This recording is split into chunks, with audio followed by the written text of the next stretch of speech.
if you woke up tomorrow with only the things that you were thankful for today, what would you have tomorrow? It's not that you don't care about things, especially like when it comes to work or your children or whatever, but it's like it's a grace. Let us gather around the table and partake as the first settlers did in this sushi feast. So that's historically accurate. Historically, they had sushi, yes. When you're sitting down and relax, like at least look at the Christmas lights and watch a Christmas movie. But agreed, like, oh man, we need to escape culture. The irony that the season that is about the advent of the Messiah coming to dwell among us is the season where we miss dwelling with him the most. I'm done just surviving. It's all about thriving now.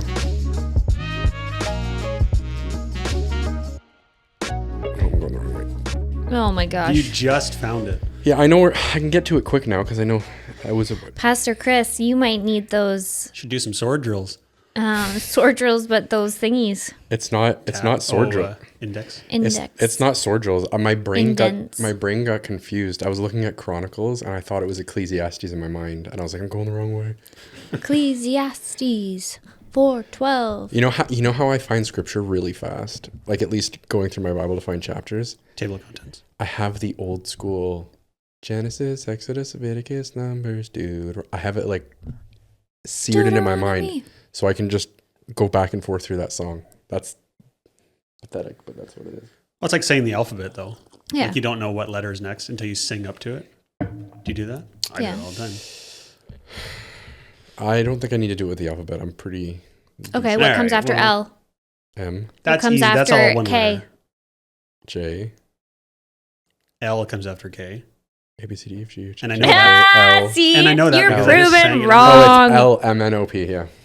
What comes after Q? R. That one's easy. The end, I feel like, is easy. It's the beginning. I can never be like F.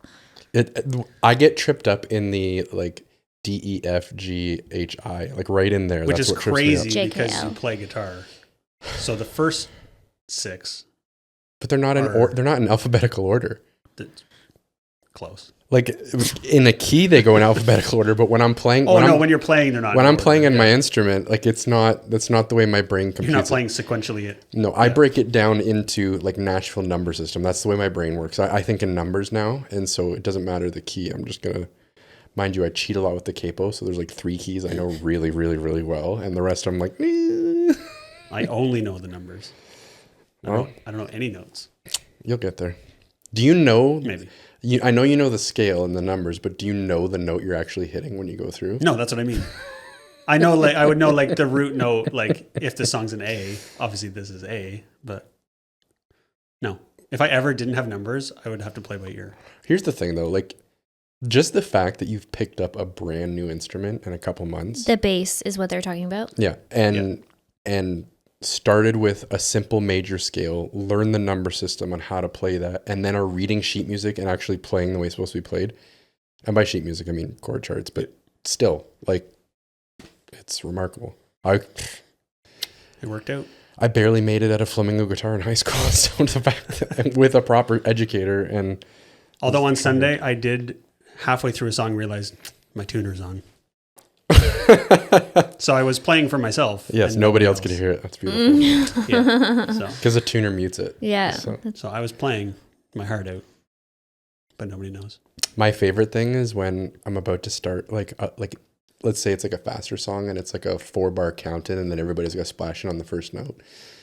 And I do not realize that I've accidentally slid my hands up 1 fret. Yeah. And so then I strum what I think is going to be a good intro chord and I'm off by a semitone. Oh, it's and terrible. Nobody notices. Oh no! Luckily, just the band notices. The band notices, but like it's. But how come the band didn't notice that he was playing for himself?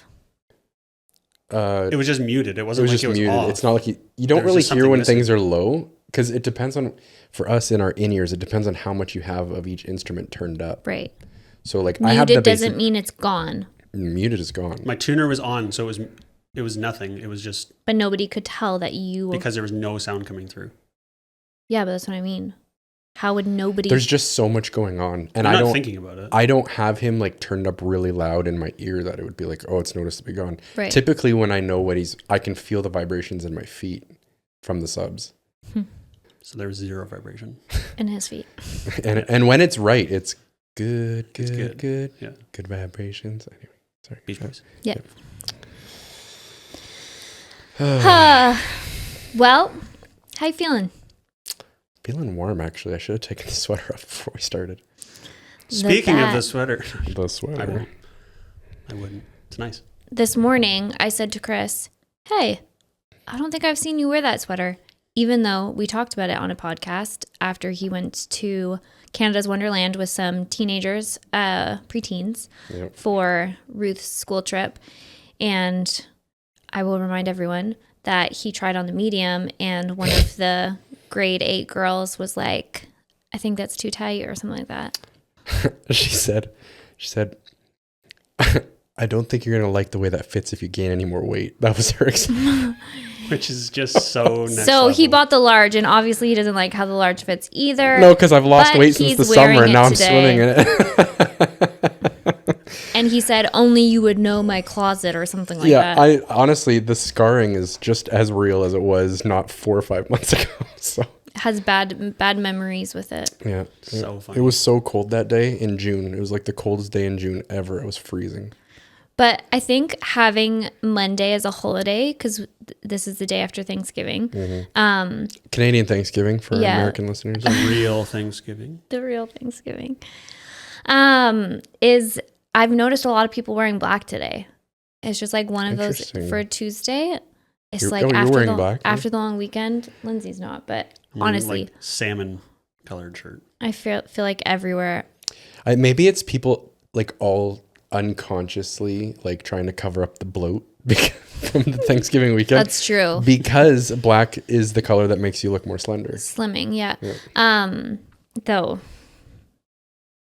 I don't know. I don't know. I don't know. This is what they say. This is what they say.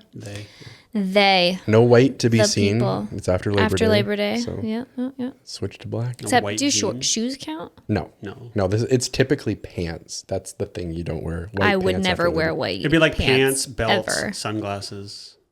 All the weird. white sunglasses. I would for sure sit in something. I in my youth had a pair of white sunglasses, and they are exactly as you imagine they would look. They were big Oakley sunglasses, and Lindsay's fighting everything within himself not to say anything. Yep. Us too. Us too, as in me. Apparently, I'm more than one person. We are one. We are one. So, yeah. Anyway, Recovering from the trauma. and the food definitely needs to get back onto something because my stomach has not felt well. Did you have turkey for Thanksgiving? We had turkey. But honestly, I think it was all the pie. We had pie every day. We didn't So have good. pie. We had cheesecake. Ooh, that would make me even worse. Ruth, my wife, made a layered cheesecake from scratch, like the crumble, and then a layer of cheesecake, then an apple filling, then another layer of cheesecake, then baked it for 2.5 hours in like a water bath, basically, and then made the crumble from scratch and piled it up, and then she made caramel from scratch, and it was insane. But I did not feel good after that meal because I'm trying to eat clean all the time, and then we go into that, and it wrecked me. Oh, and we had a ton of beets too. So So good. I love beets. Yeah. I love beets. I bought some at the farmer's market. But we this didn't weekend. have turkey. We had ham. So that's their family thing now. Yeah. Ham and scalloped potatoes. So it's Sca- nice. Scalloped potatoes too can make your stomach off too, but don't they're doubt it. so good. Yeah, it was. We really only had one Thanksgiving meal, and Yeah, then us too. I had Thanksgiving like a brief after thing with my dad yesterday, and I said, yes, let us gather around the table and partake as the first settlers did in this sushi feast. So that's Historically accurate. historically they had For sure. sushi, yes. So For sure.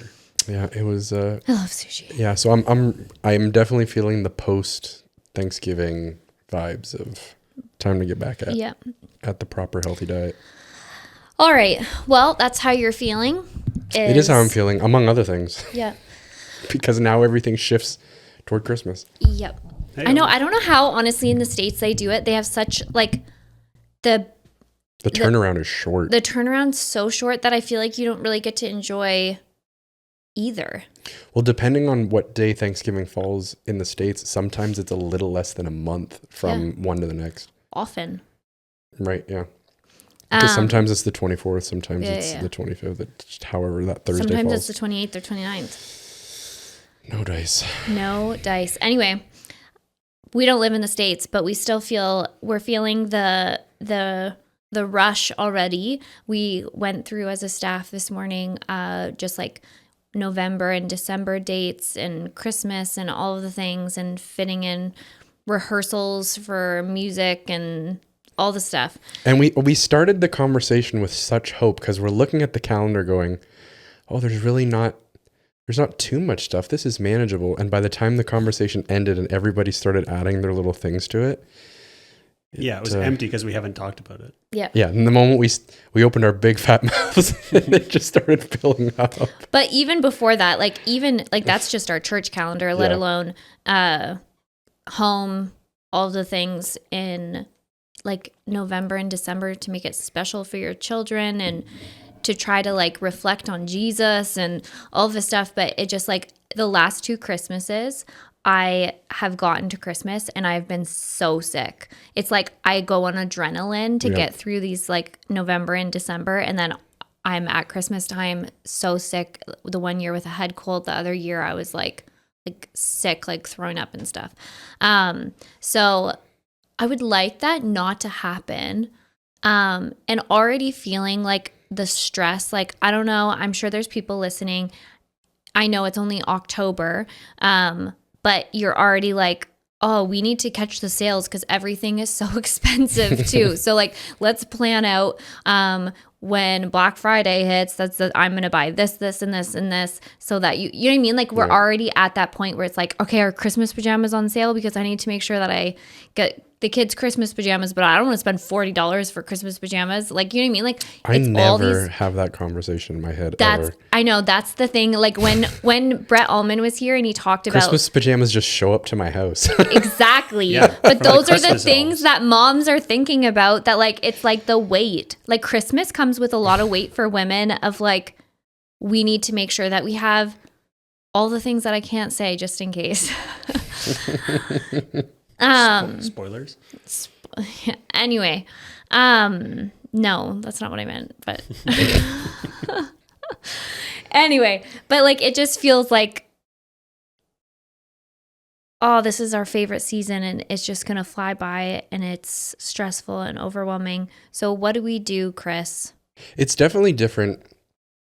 So first and foremost, it's definitely different from a dad to a mom for sure. There's different, there's different weights, there's different pressures. Then there's also in our circumstance where we're planning a lot of things for the church as our job. Mm-hmm. And so when it comes to going to like, maybe your tradition is going to like a beautiful Christmas Eve service, or in our case, we do the Christmas Eve service, and that's a part of your tradition, and it's heartwarming and it's beautiful, and you just look forward to it so much. For us, it's like so much planning. It's work. You don't like, I don't soak in any of that night. I'm like just.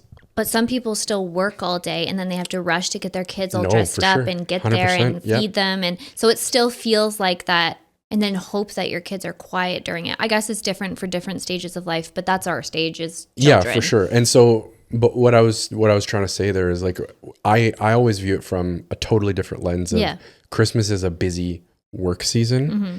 And I don't really get to enjoy Christmas until the 24th. It's literally the 24th is when we're done our Christmas stuff as a church. And then I can just like the calm down. And then by Boxing Day, again, for our married friends, it's the day after Christmas. I actually feel at rest. And because you're just coming down off the crazy thing. Don't you think that there's got to be a way that you can enjoy the Christmas season?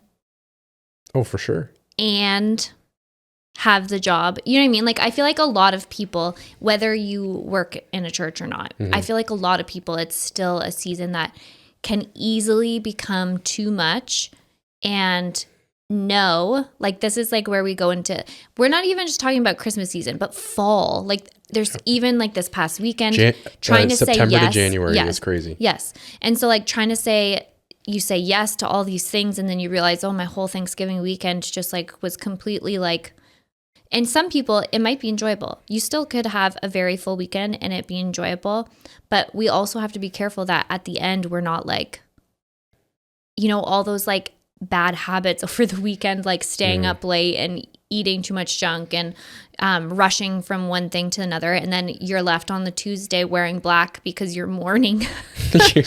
You're mourning. I think it's rhythm and pace, right? Like with anything in life, establishing a healthy rhythm and pace that you can keep up with. A lot of us in the pressure to fulfill everybody's expectations, we take on more than we really should. Mm-hmm. And that's whether you're a mom, whether you're a dad, whether you're a pastor, whether you're a grandparent. A lot of the times we end up saying yes to too many things when the healthiest thing we can do is say no and be really selective in what we choose to do.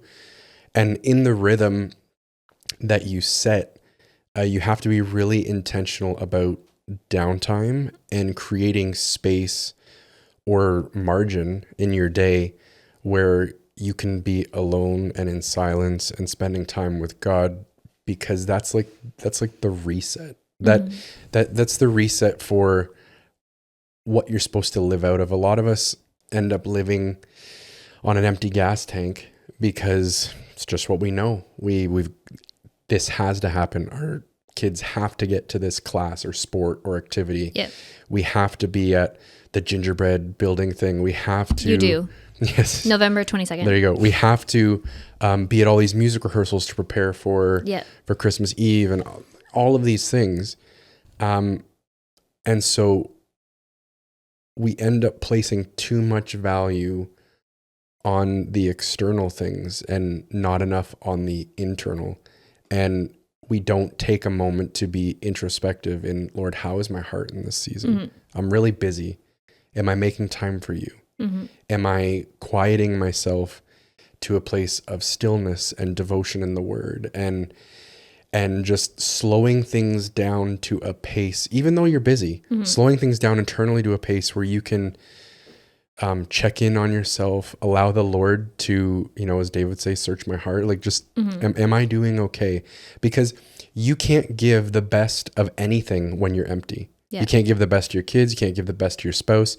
And if you're giving the best part of who you are to the Lord, you're living out of the overflow. And a lot of us, we get caught up in these seasons where we're living on empty. Mm-hmm. And when you go from busy season to busy season to busy season, if you don't make that margin or that space to slow down, and look, God tried to, and he did successfully, but for a lot of us, it hasn't taken. He said, Sabbath. Keep the Sabbath. And then Jesus reiterates. Just a second.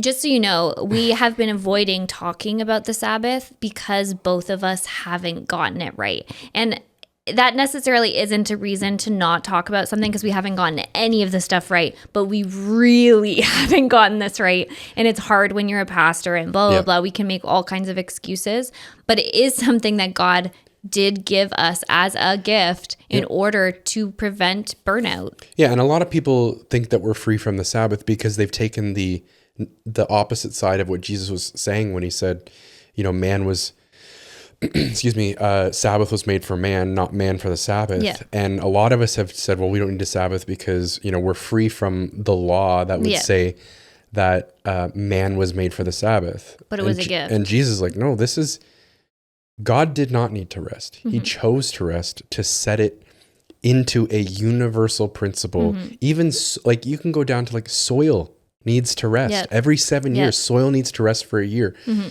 And so if we're not creating this margin in our lives, it's so easy to burn out. Like we were looking at the calendar today, and I'm like, man, there's going to be a lot of weekends where it's just like, on to the next thing, on to the next thing, on to the next thing. And it becomes daunting and it can seem really I'm overwhelming definitely just to feeling look at the the calendar. overwhelm right now. Yeah, and as you head into these seasons, and look, some seasons are just busy. There's no way to there's no way to avoid it. Feels like low lately, and I don't think I'm just talking for myself, but like every season is a busy season. Did you find summer to be busy? Yeah, so busy. It's like, oh, it's actually nice out. Let's not say no to any social invitation because we want to make sure that like we see all of these people, because everyone always says, oh, we'll hang out in summer. We'll see you in summer. We'll do this in summer, because you're so busy with all the other stuff like work and school and activities and grow nights and all the things, right? Like in the school year that it's like, okay, summer, everything is like really open. So like, let's say yes to all of these things. So it's like summer is busy. September through December is always busy. And now January has this new like, where I think winter is supposed to be slow, and we've talked about this before, but like it's when everyone's like, let's start new hobbies, let's start new habits, let's be better. And so there's like this like push to be more and do more starting the first of the year, right? January is the busiest time for any gym. It's when all the memberships sign up, when everybody goes hard for 3 weeks and then quits. And raise your hand if you've ever been that person. I've just never signed up for gym, so I know. But I mean like habits, like signed up for like. Can't quit if you don't start. That's Hey, there we it could is. dig into that. Oh, come lay on this couch and we'll talk about it. Stopped in our tracks. Oh my goodness. No, but like, yeah, it seems as though life just keeps speeding up. And I think a lot of it has to do is we've given too much access to everything in our lives. Like cell phones give too much access. No, I hate them. Internet gives too much access because you feel like you're missing out and you see this thing. And I mean, the amount of events, that get advertised online and that, oh, this is a Christmas must. You must do this Christmas. You must do Chris, that. we must. Ugh, if somebody tells me must one more time, no, I must sit down and relax. No, I must like at least sit drink down some eggnog and enjoy my family. Yeah, so like, at least when you're sitting down and relax, like at least look at the Christmas lights and watch a Christmas movie. But agreed, like, oh man, we need to escape culture. We need to escape culture more. well, and culture says the more you do, the happier you are. Or the happier that you are. And that is literally the opposite of the way we see the pacing of the New Testament. Yeah. Like it's like do something, rest. Do something, rest. Do something, rest. But when you're resting, pray too. yeah. And I mean, okay, so let's back up time 100 years. So 100 years ago, unless you lived in a major city and you're in the 1920s, the average person is living in smaller towns or they're farmers or things like this. You don't just go places at night because you can. In the 1920s, you don't think? No. I feel like it was like...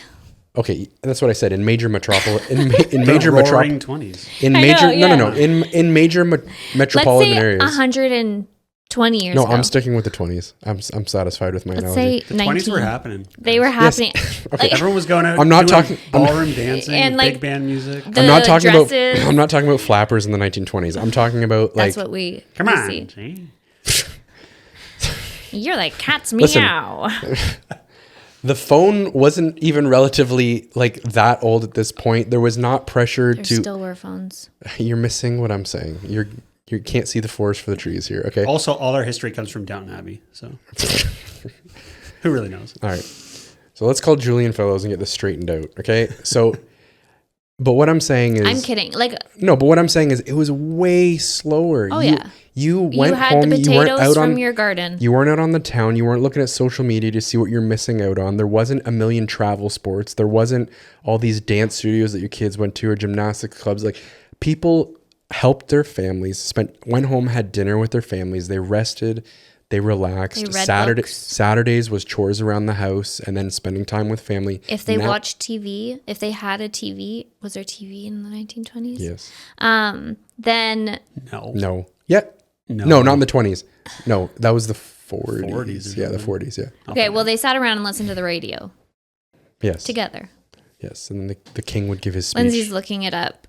And this is when all the old people are like rolling their eyes at us. Anyway, Though no I've been one so likely is. my Oh, analogy no, has you been could be so 100. stepped on here. My analogy has been so What stepped does on. it say? It was the 20s. Boom, roasted. It's like the late 20s. So I was right.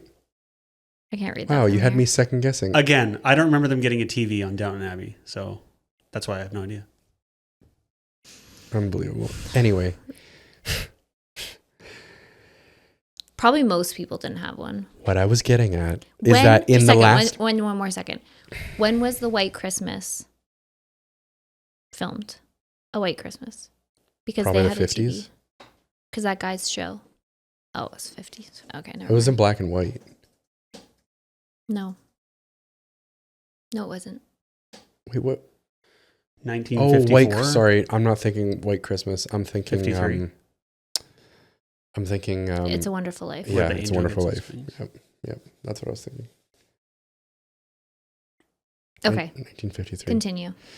I don't even know what you're saying about TV and What I was saying is that 1920s. Slow life. technology and modern convention or things that have been created to give us convenience. The car to get places faster, Yeah. phone to communicate easier, internet to access information faster, instead of actually freeing us up to have more leisure time, it's actually monopolizing more of our time. We've had this conversation Yeah. before, but We're circling today. no, but pace of life is speeding up, and everything in us, if we want to live a healthy life, is to find a way to slow it down. And you're not going to be more fulfilled in doing more. You're going to be more hurried, more busy, and you've got to find a way to cut some of that stuff out so that you can, like, sure, you'll remember the time you went to the Christmas market and did whatever, Yeah, I will. right? That's great. But also the feeling of just being close with family at home is the thing that actually ties in and strengthens family bond, right? And so being rushed all the time doesn't necessarily help anything other than to drain you. Yeah, and I think Christmas markets are fine. I just think Here she comes to the defense of Christmas markets. always, all day, every day. Excuse me. I think the piece we're missing is by not keeping that margin that you're talking about to spend time with God. And this morning you shared a little bit about it seems like people are coming to church and they're just on empty because during the week they haven't spent any time reading their Bible or spending time in worship or, feeding their soul. So they're coming and they're starving. And so they fill up, but it's not enough to last every day, right? Like we can't eat one meal a week. And You can. You'll just be deathly sick all the time. exactly. So I think we need to keep that margin in. But what I said back to you this morning is it's so hard. It's so hard for people to feed themselves on their own. And I think that is one of our problems we're having today is where we're in a world where it seems like we're always connected because of social media and text messaging and whatever, we're actually not connected at all. It's a false connection. It's a false connection. And so we have a great opportunity because of these things to be more connected in things like daily reading the Bible. So we have the reading the Bible for a year at our church, but that's a big ask. It's hard to stay on top of reading the Bible in a year. So maybe you signed up for that at the beginning of the year and you're like, that I lasted a week. Maybe you lasted a month. Maybe you lasted 4 months. Maybe you lasted whatever. But it's too much to digest. It's like eating a Thanksgiving dinner every day, and that was too much for you. You know what I mean? So find a friend. We say this to the youth, is find a friend or a couple friends and sign up for a plan that reads 1 chapter a day rather than 5. You know what I mean? And go through it with them and hold each other accountable, because I think what people are missing in this world where we're not really connected or fake connected or whatever is we're missing. We can't do it on our own because nobody has any willpower anymore, me included, right? So when we sign up to do something together, like working out, and after our workout body image, I forget what it's called, body break podcast, I do know some people who have like gotten together and like challenged one another, and we're like, here, I'll hold you accountable, will you hold me accountable, blah, blah, blah. And in the same way, we need to do that in our time with Jesus. And maybe it's not reading the Bible right away. Maybe it's just like you take 15 minutes of your day and spend it praying or journaling or worshiping or whatever. But you're right. We're coming to church and we're starved because we haven't even done that. We haven't left margin for that. Yeah. And we've probably been here before, but it's worth repeating. And it's almost something that we have to like remind ourselves all the time. Are you feeding yourself? Like, are you feeding your soul, or are you just feeding your body? Yep. Are you feeding your soul junk from TV all the time instead of the Bible? Because all of these things, if we're connected to God, we'll learn how to slow down, because he is a God who doesn't rush things. Yeah, you can. We've used this analogy before, but like, you can't be in love at speed. Like, love is slow. Love is consistent. Love is intentional. Like, that's why speed dating is like the weirdest thing I've like. You're supposed to. I fell in love with Lindsay real quick. No, but what I'm saying is, if you want to remain in love, there needs to be an intentionality. Oh yeah, for sure. To purposely setting aside time to conversate with one another. Yeah. To connect, to be intimate, to create memories, like all of these things, you can't do it rushed. No. It's impossible. And it takes a toll. Right. And so the same goes for your relationship with the Lord. The same goes for your relationship with your children. Imagine if all you ever did was like quickly rush them to do things and never actually just sat in their presence and spent time with them, laying on the floor with them while they're playing with toys and interacting with them. Like, that is what builds bond and connection. And in the same way, we need to, with our Heavenly Father, slow down, spend time, be in his word, understanding who he is, his character, his nature, what he's done before, what he intends to do in the future, all of these things, and then just existing in his presence. And then you're more in tune to when you need to say yes or no, or right. And ultimately, your priorities will dictate your calendar. And so if your priority as a single person, as a married person with a spouse, as a parent, as a grandparent, whatever you deem is most important is what will fill your calendar. And so if the most important thing in your life is that you are a follower of Christ and that everything else exists out of that, your calendar will reflect that. You'll be setting a time where you meet with the Lord every day. And then out of that will flow your ability to have greater love and compassion and friendship with those around you, whether it's your spouse, whether it's your children or your grandchildren, your coworkers, whatever it is. But it has to be that you're actively seeking the Lord. God responds to action. And the action can be sitting in silence. yeah. Because even when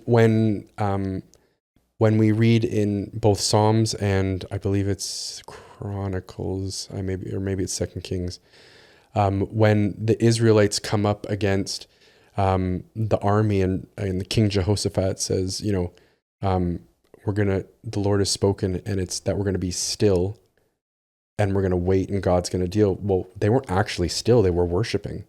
And so sometimes our stillness, our inaction is an action in and of itself, in that we're surrendering to what the Lord's plan is and we're creating space for him to speak to our heart, to speak to our mind, to deal with us on maybe sin or point out this character thing that he's wanting to change or develop. And it's out of those moments. It's not just that, oh, he's got a work to do in you. It's that he wants to refresh you. He wants to fill you up. He wants to breathe new life into you. And when we, when we get into the river, quote unquote, of the Lord, where it's those streams that are refreshing to us, and it's living water that Jesus talks about, that brings new life. But if you don't make the space for it, you'll miss out on it, and you're just running on E all the time. Even if you could have the slowest calendar in the world, but if you're not meeting with the Lord, you'll feel tired and drained all the time. And I do not envy the person who doesn't make that space, because while you may have been able to fit something else in that hour and a half, you're not more productive. You're probably less productive. Mm-hmm. Yeah, I think especially with the Christmas season,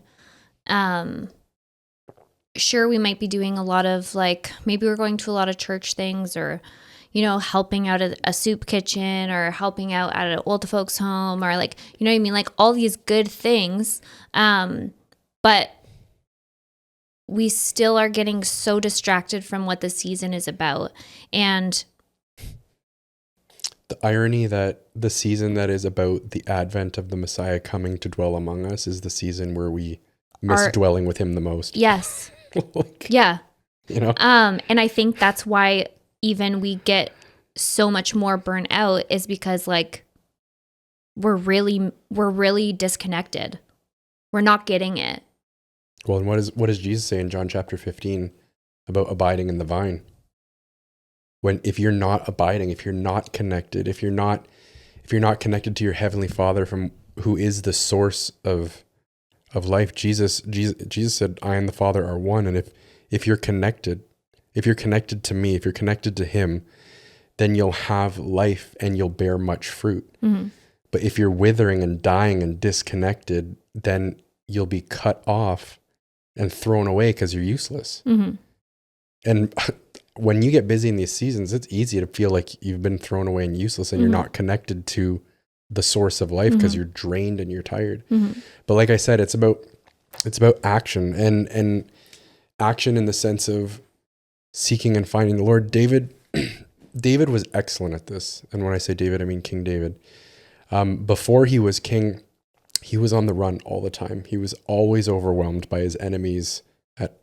He would word it like, they're at every side. If I look to the left, they're there. If I look to the right, they're there. And then, but he also says at the same time, where I can't escape the Lord. Wherever I go, the Lord is. And so he had this amazing understanding of, no matter how overwhelmed I am, God is there ready to rush in. And one story that always sticks out in my mind is when David was fleeing from Saul. He goes on the run, makes a bunch of dumb decisions, tells a lie, takes Goliath's sword from the temple in one of the towns, and he heads into Gath, which is Goliath's hometown, to hide from Saul. So he's wandered into enemy territory, strapped with the sword of a defeated foe in their hometown. And so they instantly recognize this is David. So David gets, snatched up, and then he starts acting like a crazy person so that the king will be like, he's lost his mind, just get rid of him. And so he gets out of there, and then he immediately goes to a cave. And in that cave, all of a sudden, not all of the sudden, but I really believe it's providentially by the Lord, that all of the rejected people, all of the misfits from Israel start coming to David to join his ranks. And so he writes a psalm about this whole scenario, and it's in Psalm 34.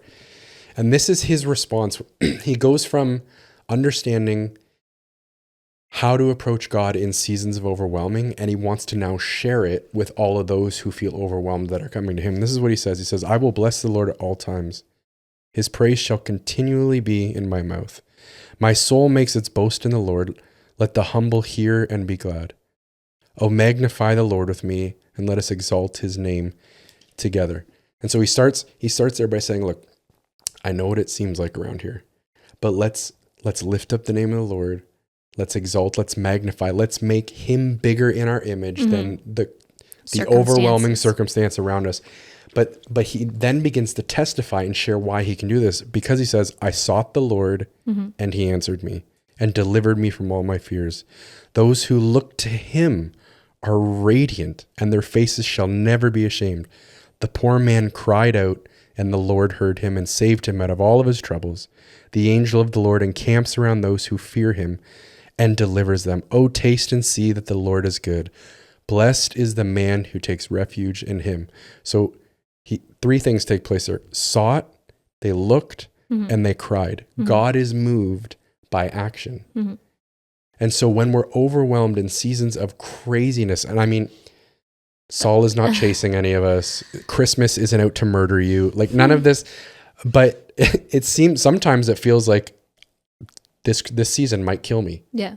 This season of whatever, whether it's the death of a family member, whether it's the breaking up of a marriage, whether it's financial struggle, or it's the to-do list at Christmas. And if it's one more tray of cookies I got to bake, I'm going to snap. David goes, in all of that, what I chose to do was seek the Lord. And he delivered me.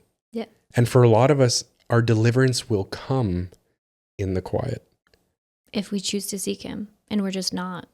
Right. And so my encouragement is like Paul and Silas in the prison, and they're just worshiping. They just choose, let's worship God. And God frees them. Right. You need to create the space. Like, even we're just coming off Thanksgiving weekend. If you don't set aside time to think about what you're grateful for, you will never experience gratitude. It's hard to show gratitude and be thankful in the speed of life that we go through. I heard a quote, and I used it on Sunday when I spoke. If you woke up tomorrow with only the things that you were thankful for today, what would you have tomorrow? Like if out loud if you were in your heart or out loud to give thanks for something. And then I messaged you guys the next day and said I was thinking, and I didn't even hear your message. So you guys would have had me still the next day. There you go. You and Ruth. And your kids. For sure. Yeah. But what I'm saying is, like, do we have to say it out loud, or can we say it in our head?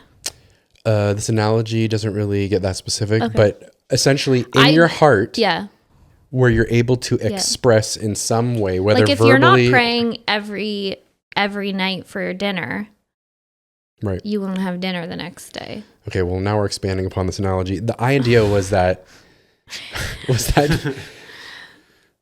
what are you thankful for? No, I get it. And not only that, but the way into God's presence is gratitude and praise. And so if you're feeling far from the Lord, or you feel like you can't really ever get close to him, you need to start being gracious. Even the world knows that if you're not grateful and you know what I mean? Like even the world has all these like books of showing gratitude and how it makes a difference in your life, and like gets out depression and anxiety and whatever. That's because. But yeah, and in the Old Testament it says, I will enter his gates with thanksgiving in my heart. That's the outer layer. I will enter his courts. That's the next layer with praise. I will say this is the day that the Lord has made. Anyway, but there's a Celebration Sunday. There's a progression moving inward. But the starting place, that's why on a Sunday morning, our first song is typically of praise and thanksgiving. You move towards that Holy of Holies, that inner place, that deeper, more intimate worship, where it's that closeness that you desire with the Lord. And I would say this: a lot of people who don't set aside time or have a devotional life are probably really struggling to see the things that they need to be thankful for.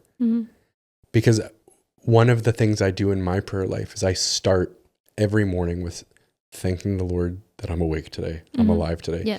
For my spouse, for my kids, for the opportunity to minister and have amazing relationships with people, and that the finances that I have. Like, you just be thankful, show gratitude, because otherwise the opposite of that is you're just looking around at what everybody else has, and you're just upset about what you're missing out on, when the thing that you're missing out on really is closeness and intimacy with God, who will reshape and refocus the way you look at these things. Yeah, for sure. Yep. And David's encouragement to these guys is, look, let's exalt his name. How does he start it? What does he say? He says, I will bless the Lord at all times. He starts it off. Praise shall continuously be on my mouth. My soul makes its boast in the Lord. Let the humble hear and be glad. Oh, magnify the Lord and let's exalt his name together. And in a season like this where we're busy, the best thing you can do is just lift up the name of Jesus. Yeah. Exalt his name. Make him bigger than everything else going on around you. The magnification isn't about making God bigger. It's about making your perspective of who God is larger. When you take a magnifying glass and you look at an ant, the ant's not actually getting bigger. The lens, like it's magnifying the image of the lens so you can understand in a greater way what you're looking at. When we magnify the Lord, he's not getting any bigger. He's as big as he's going to be. And that's pretty big. But we're actually... How big? Real big. But we're filling our gaze, we're filling our eyes, we're filling our understanding with all that we can comprehend of who God is. And all of the stuff we're stressed about, all of the things that are overwhelming us, they're subdued and pushed to the side because he's filling our gaze. And when he takes the rightful seat in our life, then we can actually begin to tackle these things and move through with, look, your schedule may not get any lighter, but there will be a grace that accompanies because you're living out of the overflow of what he's given you. And you're living with, okay, God is Lord. He is really all that matters. So it is what it is. You know what I mean? It's indifference. It's holy indifference. Yes. Yeah. It's not that you don't care about things, especially like when it comes to work or your children or whatever, but it's like, it's a grace. That's a good word for it. There's a grace in how you live. There's not a rush like the world is going to end if you don't get to that Christmas market. You know what I mean? Well, like God's not trying to add any weight or pressure. Jesus says, my yoke is easy and my burden is light. I'm not trying to add anything. If anything, I'm trying to take things off of your shoulders. Add it. We all the time. We add this stuff. For sure. We add this extra expectation of what we think God wants us to do. And I spoke about this on Sunday, that a lot of times we end up worshiping a false God because we envision God doing things and responding to things the way we would want to. Or that we would, yeah. Yeah, but that's not how God works. God is very clear on who his character and his nature is. And so we set up this false image of a God and we're worshiping this God. And then all of a sudden this God lets us down, but it's actually our own expectations of who we think God is have fallen very short of who God really is. Yeah. And we need to get in the word and reshift our perspective. We need to spend time with him so we learn his nature. We can hear his voice and then respond to truly what God is speaking and saying to us. And I bet if many of us really took the time to slow down, we would find that there's always a bit of course correction. You, me, Lindsay, whoever, there's always some course correction where we're slightly off. And that's where it's good to have friendships too. Right. Because alignment is ultimately what we're seeking. Yeah. Perfect alignment between our spirit, our soul, our body, that it would be in alignment with what God has for us. Yeah. I think I want to recognize it's hard. Just like eating healthy is hard, just like working out is hard, just like finishing an essay is hard. It's hard to do it on your own and it's hard to do it regularly. And it feels impossible when you have a busy schedule. But gather a few people, like close friends, because we need to have those friends, one, who can keep us accountable, who can be like, hey, I noticed that you are months behind on reading the Bible through a year. No. But like, you know what I mean? Who are like, hey, have you been doing your devotional? Oh, no, I've been like really behind. Okay. Hey, do you want to like every morning from 7 to 7:30 do a FaceTime call where we read the Bible together or something? You know what I mean? Like, yeah, at the very least, sending a text message saying, how was your devotion today? Yeah. Or what did God say to you? Send like each other, hey, this scripture verse today is what like God spoke to me, or the one that I read, or like whatever. But like, it's okay to do things together to get started on them. And And even like regularly, like I'm part of a prayer group every Monday.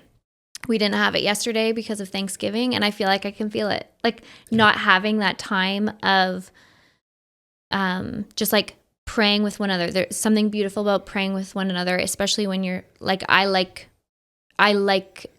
to do things with people. Like let's do it together. So I've found that has been a huge change in my week, is having that time. And maybe for you have something like that too, that you 8:30 to 9, we pray together on Zoom once a week. You know what I mean? That just helps keep you connected throughout the week, remind you, not necessarily like you still have your own devotionals the rest of the week or prayer time or worship time, whatever, but you're not just relying on Sunday. Like maybe you start with one other, like maybe you're like, hey, I haven't been doing anything except for Sundays. Yep. Like that's probably a lot of people. So to say, do it every day, well, that's like a big ask, right? We only ask you to work out 2 to 3 times a week. You know what I mean? I know you're different, but you're extreme. But what I'm saying is maybe you just start with when I don't only do the prayer. I want you to know that. And I want everyone else to know that. I don't only pray The lady on Mondays. doth protest too much. Anyway, but no, but I just want to say, like, a lot of people struggle because they're like, they get into it and they're like, I just don't feel it. I don't feel the drive. I don't feel the passion. Look, deep devotion starts with discipline. It's not deep devotion right off the hop. What that overwhelming passion and deep devotion to the Lord is a developed thing. It starts at the place of discipline. I'm just going to do this. When I first started working out, it was only because of peer pressure. It was pure. Well, that's what I mean. So all my friends were doing it. Get a group and peer pressure one right. another and into praying. I fell in love with it because I realized after a while, man, my mental clarity is significantly better. My back doesn't hurt here. It hurts in different places now because of years of working out. But I started to see it, and I actually it won't be like that with Jesus. Though. Yeah, right. I love it, and it's so developed, and so deep devotion just doesn't spring up out of nowhere. No. You need that accountability. And even if it's only one person, even if you're not even reading the same scripture, someone you trust to check in on you, who actually loves you and will give you the gears when you don't do it. And usually it's not your spouse. I think that could be work for a few people, but generally like spouses don't hold each other accountable and stuff as good. They should, but okay. In working out, in eating healthy. Okay, no. Like if we use the other analogies, if Lindsay's so like, okay, if we're eating healthy, wait. If we're eating healthy and then I'm having a bad day, it's enablement. She'll be like, exactly. Okay. So we need to I'll delineate be the first here. one to go buy the chocolate. No, we need to delineate here.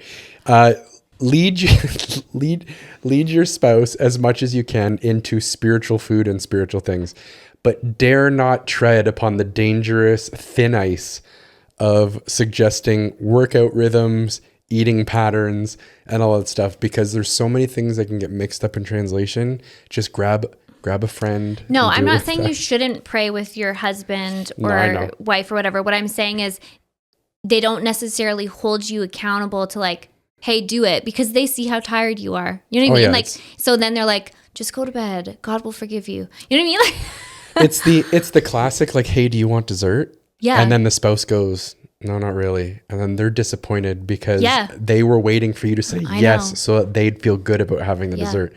That's not Lindsay the way asks it me needs to every work. night after dinner if I want something, and I'm always like, no. But because he asks, then sometimes I'm like, sure. But I try not to eat after dinner. We've been having dessert almost every night lately because of the cheesecake. No. Because I'm now making like this high protein like pudding. Oh, it's so good. But what time do you have it? Once the kids are asleep, so it kind of varies. That's too late. Hey, is that like healthy? Proof is in the pudding, literally. It doesn't matter. You're still not supposed to eat after a certain time. It depends. I gotta get my protein in every day. I eat all the time. I know you do, but you are a different exception of the rule. And your sweater's fitting a little tighter today. Take it back. My mom probably dried it. That's funny. Yeah, no, look, when it comes to accountability, it's good to have external sources of accountability. Yeah. But I do believe, well, if the man is supposed to be the spiritual head of the home, Mm-hmm. you should be the driving force in your family for everybody to have a spiritual walk and developing a relationship with the Lord independently. You do it first as a family, Mm-hmm. and then it spirals out from there to your kids developing their own relationship, that your spouse is passionately pursuing the Lord in their own time. Do you have to read the Bible together and pray together every night? No. I'm sure it would be extremely beneficial if you were able to every night make that happen. But I mean, one of the, like some of the most tender moments that I've had with Ruth is in moments of prayer. I hate the word tender. Keep going. Sorry. Some of the prayer. You ruined it. I know. I'm sorry. Some of, I'll say it again, just so that we can clip it for social. Some of the most tender moments, that I've had with Ruth has been in broken times and us praying together, where there's been a struggle, where, sickness has crept up in a family member and there was such brokenness and we just sat on our bed and prayed. Yeah. Or when financial difficulty and we decided to fast things together and spend time praying and reading the word together. Yeah. That has drawn us in those moments. It glued us together in the same way that God would desire sex to be the glue in a marriage and a relationship.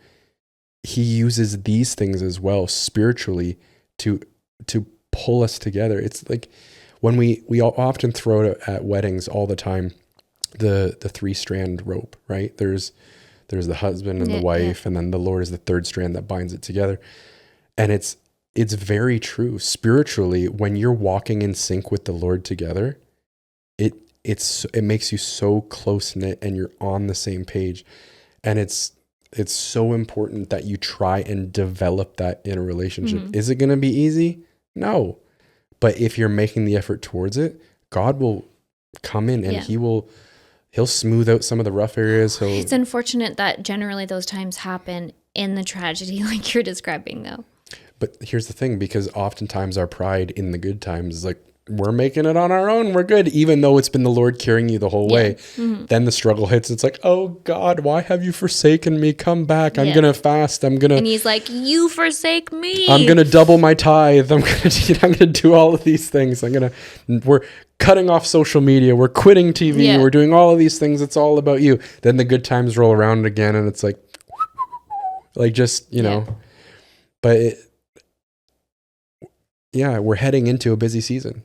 Yep. And you will get out of that season what you put into it. And so if you're putting in hurry, if you're putting in rush, if you're putting in priorities that aren't centered around you moving forward with the Lord and drawing close to him, you're going to get tired. You're going to get hurried. You're going to get rushed. You're going to get all of the things that come along with that. And you're dragging your family along with you. Or you could be like, I'm going to wring this season out with everything that I can get out of it. But it's going to start first and foremost that we're going to prioritize that Jesus is going to be the center of the way that we orient our lives and make our plans through that lens. And then you can still do the markets. You can still do all of those things. But you're doing it from a place of rest. Yep.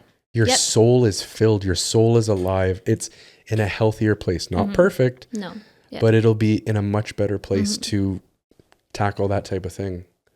Jesus at the center of it all. Here's the thing.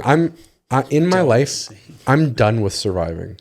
I don't want to ever survive anything ever again. I don't like the idea of I'm just going to survive this, I'm going to survive that. I want to thrive through difficult things. And you can thrive if you're walking closely with the Lord. You're not going to come out like unscathed completely, but you can live an overcoming life in crazy seasons. All right, we heard it here first, folks. If you hear Chris Declarative. say, I'm just declaring. I'm never No. Sweeping declaration. I'm never saying that I'm surviving a season ever If again. he says my head's just above water, let me know. I would never use those words. But yes, sweeping declaration. I'm done just surviving. It's all about thriving now. October the 13th, Is it the 13th today? It's the 14th. 14th. October 14th, Yeah, you can hold me accountable. 2025. Great. Talk to me in January. Yeah, I know. I'm like, I'm not going to make that declaration, but I'm going to try. And I encourage you all to try too. Yeah, so grab a partner, grab a super friend, grab a buddy. Swing your partner. You know, like find somebody that you trust, that somebody that cares about you enough that they don't mind getting up in your grill when you're slacking. Yeah. Because if it's somebody who's just like, oh, well, you'll do better next week, that's not helpful. No. That's enabling you to just do worse. And show your calendar. Yeah. Yeah. We have a family calendar at home and it's just filling and filling and filling. But it's easy. Maybe it's like also sit down with your family and have a conversation of what you want the holiday season to feel like. Yeah. And that's the thing, laying out priorities and expectations and priorities up front will help you. Yeah. But if you just go in like by the seat of your pants, it'll just it'll be crazy. Yeah, I'm thinking that this year, this is going to be the year where I'm not going to be sick at Christmas. That's my hope too. The rhythm of the last 5 years is somewhere in November, I get sick, turns into bronchitis. And then it's just like, oh Lord, please let me be able to sing by Christmas Eve. Forever. Please let me be able to sing by Christmas Eve. Please. And just eke it out with a lot of throat spray and Halls. I just want to say this for fun, but apparently the reason people get sick in the fall is because we drink ice drinks all summer. I've heard this now a couple places, and I guess it's possible, but I drank a lot of ice drinks this summer, and our family has not been sick yet, and we're in October. No, it's when it ends. This is unheard of. Like when so just don't stop drinking ice drinks. Maybe. Don't stop drinking. All of it's that. Probably like the really combination of like no vitamin D too. I don't know. Or our adrenaline's just out. But with Jesus. She says facetiously that I'm not sure where she's going with it. Well, that's the hour mark. Yep. Thank you for tuning in to Squabbling Saints. And let us know in the comments what your Christmas looks like. I want to know. We're going to, on social media, we're going to have a couple posts coming up. If you're like, oh, like how do you do that? You guys are way off. Christmas season's the best. Also, I've heard recently that some people have differing opinions with us. They're like, oh, we're watching the podcast. I disagree with some of your takes on things. We'd love to hear that too, because then we can address things. We want to know. Make sure you're commenting on. That's the whole point. It's literally the whole point is we want to know. We don't want to talk into space. We want to engage with what you think. We like to be told we're wrong so we can learn a different perspective. Chris doesn't. I like to be told I like to be told that I'm wrong so that I can engage with the conversation. So yeah. It's true though. We can easily become like ensconced in echo chambers where we're just reinforming ourselves. So I do like to be told I differ on that. Especially because we're the same age-ish. Yeah. You're way older than me. You know what's interesting is that I've recently discovered that a huge section of our audience is seniors. They love it. It's amazing. Amazing. So shout out to you silver-haired awesome people. Or dyed hair awesome people. Shout out to you who have embraced your age and those who are still living the vain life. Well, now that we've alienated half our audience, let's go ahead and wrap it up. Follow us on social media. But also, if you don't go on social media, we don't want to encourage you to be on there. Yeah, it's trash. But like us on YouTube, please. Or subscribe. Both. Yep. All of it. Have a great week. Bye.